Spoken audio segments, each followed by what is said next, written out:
오늘부터 총 4편에 걸쳐 지금 전 세계 경제를 뒤흔들고 있는 가장 뜨거운 이슈들을 함께 알아보려고 합니다.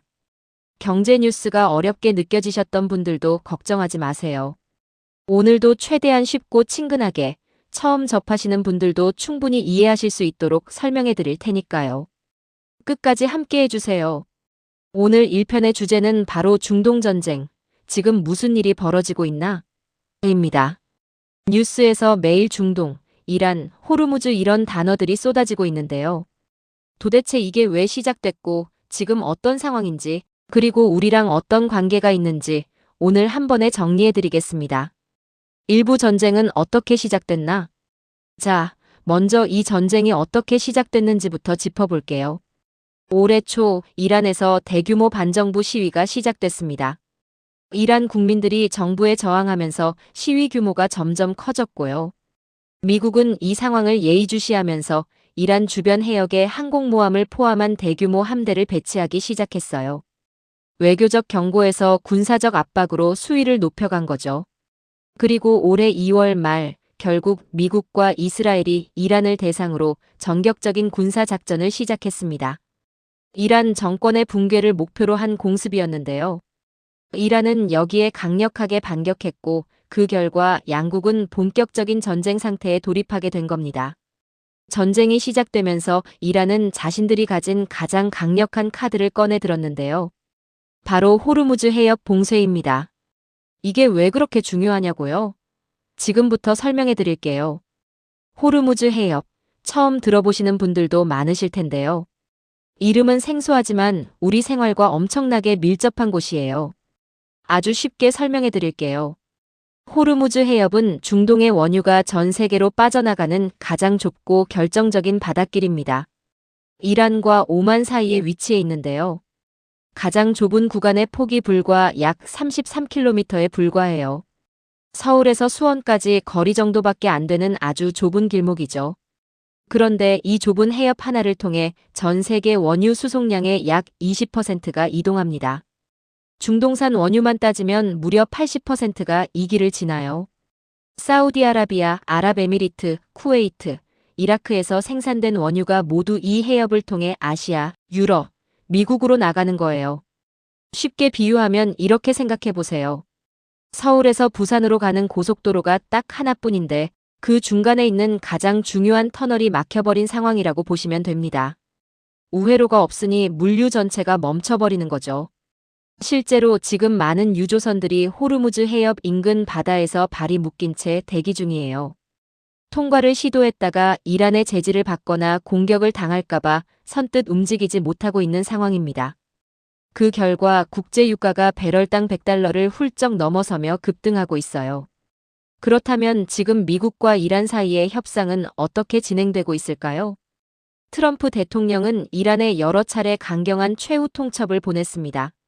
48시간 안에 호르무즈 해협을 열지 않으면 발전소를 공격하겠다고 경고했는데요. 그런데 흥미롭게도 트럼프는 이 시한을 2번, 3번 계속 연장하고 있어요. 가장 최근에 설정한 시한은 4월 6일이에요. 왜 시한을 계속 연장할까요? 전문가들은 이렇게 분석하고 있어요. 이란 에너지 시설을 실제로 공격하면 유가가 더 폭등하고 글로벌 금융시장에 엄청난 충격이 올 수 있거든요.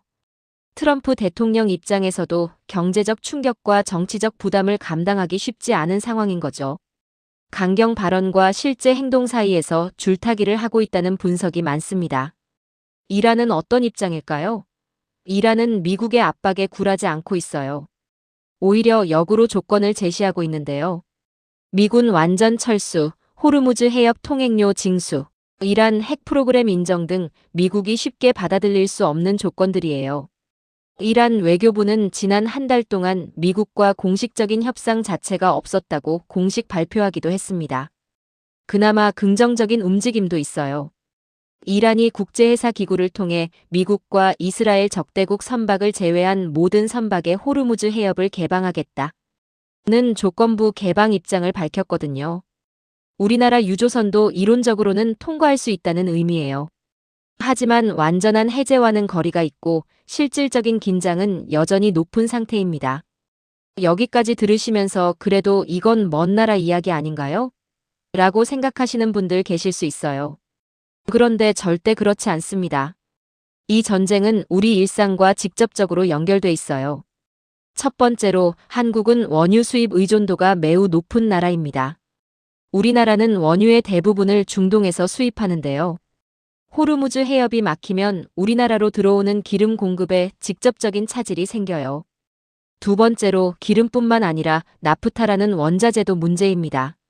나프타는 플라스틱, 화학 제품의 핵심 원료인데요. 우리나라가 나프타 수입의 절반가량을 호르무즈 해협을 통해 들여오고 있거든요.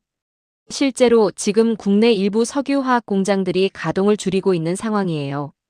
세 번째로 원달러 환율에도 영향을 줍니다. 전쟁 같은 불안한 상황에서는 안전 자산인 달러로 돈이 몰리면서 환율이 오르게 되는데요. 환율이 오르면 수입 물가가 더 올라가는 악순환이 생깁니다. 결국 중동 전쟁은 우리 주유소 기름가, 마트 물가, 그리고 전반적인 생활비 전체에 영향을 주는 문제입니다. 먼 나라 이야기가 절대 아닌 거죠. 그렇다면 앞으로 어떻게 될지 두 가지 시나리오로 정리해 드릴게요. 첫 번째 시나리오, 협상 타결의 경우입니다. 4월 6일 전후로 미국과 이란이 일정 수준에서 합의점을 찾고 호르무즈 해협이 다시 열린다면 국제 유가는 빠르게 안정을 찾을 거예요. 글로벌 금융시장도 안도 랠리가 나타날 가능성이 있고요. 암호화폐 시장 역시 반등의 불씨가 살아날 수 있습니다. 전쟁 종식 기대감이 높아지는 날 이미 아시아 증시가 8% 이상 급등했던 것을 보면 협상 타결이 얼마나 강력한 호재가 될 수 있는지 알 수 있어요. 두 번째 시나리오, 협상 결렬과 확전의 경우입니다. 만약 협상이 결렬되고 미국이 이란 에너지 시설을 실제로 공격하게 된다면 유가는 배럴당 120달러, 심하면 그 이상까지 치솟을 수 있어요. 글로벌 인플레이션은 더 심해지고 각국 중앙은행의 금리 인하 시점도 더 늦어질 수 있어요. 세계 경제 전체가 훨씬 더 어려운 국면으로 접어들 수 있는 최악의 시나리오예요. 전문가들은 지금 상황을 군사적 충돌과 외교적 타협 사이에서 줄타기가 이어지고 있다고 보고 있어요. 트럼프의 반복되는 시한 연장이 강경 대응 의지보다는 부담 관리 전략에 가깝다는 분석도 있습니다. 이번 주가 정말 중요한 분수령이 될 것으로 보입니다. 마무리. 오늘은 중동 전쟁이 어떻게 시작됐고 호르무즈 해협이 왜 중요한지 그리고 지금 협상 상황이 어떻게 흘러가고 있는지 함께 살펴봤습니다. 중동의 전쟁이 단순히 먼 나라 이야기가 아니라 우리 일상 물가, 기름가, 그리고 금융시장 전체에 영향을 주는 문제라는 것, 이제 느껴지시죠?